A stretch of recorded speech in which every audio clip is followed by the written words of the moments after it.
Hi అండి అందరికీ welcome to Maharashtra కోడలు వ్లాగ్స్. అందరు ఎలా ఉన్నారు, బాగున్నారా? చాలా రోజుల తర్వాత వ్లాగ్ చేస్తున్నాను. ఈరోజు మా ఆయన బయటికి వెళ్ళినప్పుడు తిన్నారంట. ఇంట్లో ప్రిపేర్ చేసి పెడతాను, మీరు కూడా తినండి, టేస్ట్ చాలా బాగుండే అని చెప్పారు. నేను ఎప్పుడూ తినలేదు, అందుకే ఇంట్లో ప్రిపేర్ చేస్తున్నారు. ముందుగా స్టవ్ ఆన్ చేసుకొని ఆయిల్ హీట్ ఎక్కాక అల్లం, వెల్లుల్లి, జీలకర్ర కచ్చా పచ్చగా దంచుకొని ఆయిల్లో వేసుకోవాలి. ఉల్లిగడ్డ, టమాటా కట్ చేసుకొని పెట్టుకున్నారు. మనకి కారంకి సరిపడా పచ్చిమిర్చి కచ్చా పచ్చగా దంచుకోవాలి. ఆయిల్లో వేసుకున్న వెల్లుల్లి అయిపోయాక అందులోకి ఉల్లిగడ్డ వేసుకొని గోల్డెన్ కలర్ వచ్చేదాకా కలుపుకోవాలి.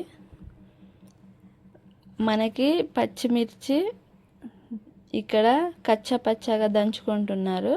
పచ్చిమిర్చి అయిపోయాక పచ్చి వాసన పోయేంత వరకు ఆయిల్లో వేసుకొని వేపుకోవాలి.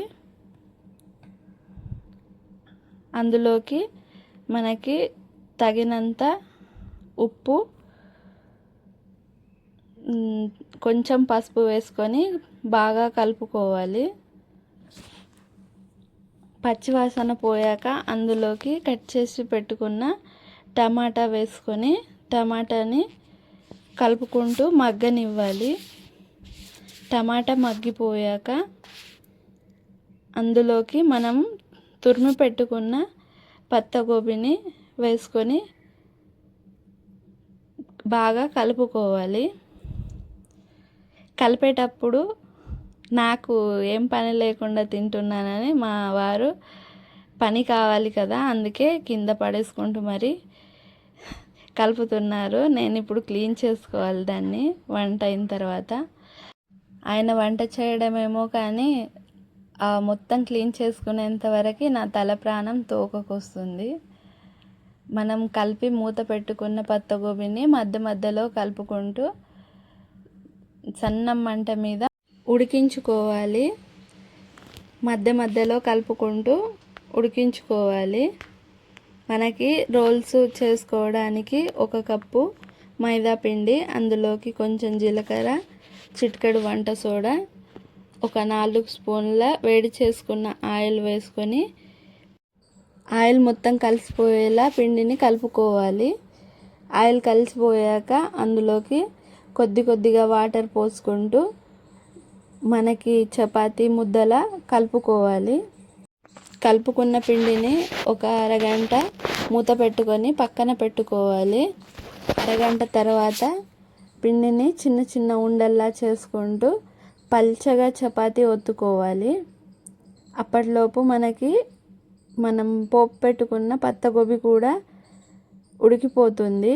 మధ్య మధ్యలో కలుపుకుంటూ ఉడికించుకోవాలి కదా. అందులోకి ముందుగా ఉడకపెట్టుకున్న చిన్న సైజు ఉంటే 2 ఆలుగడ్డలు, పెద్ద సైజు ఉంటే 1 ఆలుగడ్డ ఉడికించుకొని మెత్తగా చేసుకొని వేసుకొని కలుపుకోవాలి. ఆ క్లిప్పు ఇక్కడ మిస్ అయిపోయింది, అందుకే యాడ్ చేయట్లేదు. అందులోకి కొంచెం కొత్తిమీర వేసుకొని బాగా కలుపుకోవాలి. చేసిన తర్వాత వాటిని తింటుంటే ఫాస్ట్ ఫుడ్ సెంటర్లో మోమోస్ దొరుకుతాయి కదండి, కాస్త అదే టేస్ట్గా అనిపించాయి. వాటికి టమాటా సాస్, అల్లం చట్నీతో తింటే సేమ్ నాకైతే అదే టేస్ట్ అనిపించింది. కానీ వీటిని ఏమంటారో నాకైతే తెలీదు. మా ఆయన చేసి పెడితే తిన్నాం మేము.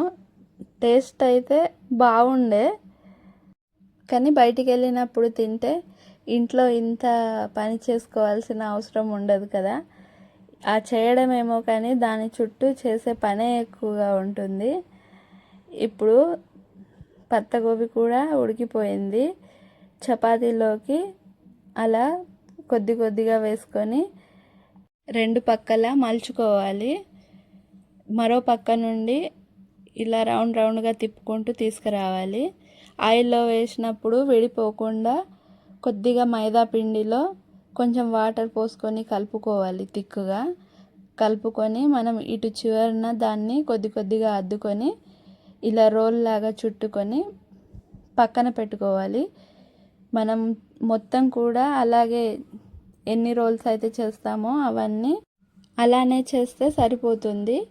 స్టవ్ పైన డీప్ ఫ్రై కోసం ఆయిల్ హీట్ చేసుకొని మనం రోల్ చేసి పెట్టుకున్న ఈ రోల్స్ని ఆయిల్ హీట్ ఎక్కాక అందులో వేసుకొని మీడియం ఫ్లేమ్పై రెండు వైపులా గోల్డెన్ కలర్ వచ్చేదాకా తిప్పుకుంటూ మనం వేయించుకోవాలి.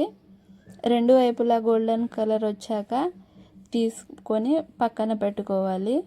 మనం చేసుకున్న రోల్స్ అన్నీ అలాగే ఆయిల్లో డీప్ ఫ్రై చేసుకుంటే సరిపోతుంది.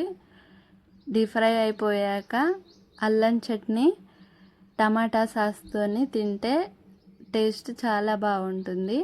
మీరు కూడా ఇంట్లో ట్రై చేయండి. టేస్ట్ ఎలా వచ్చిందో కామెంట్ చేయండి. మా ఛానల్ మీకు నచ్చినట్లయితే లైక్ చేయండి, షేర్ చేయండి, సబ్స్క్రైబ్ చేసుకోవడం మర్చిపోకండి.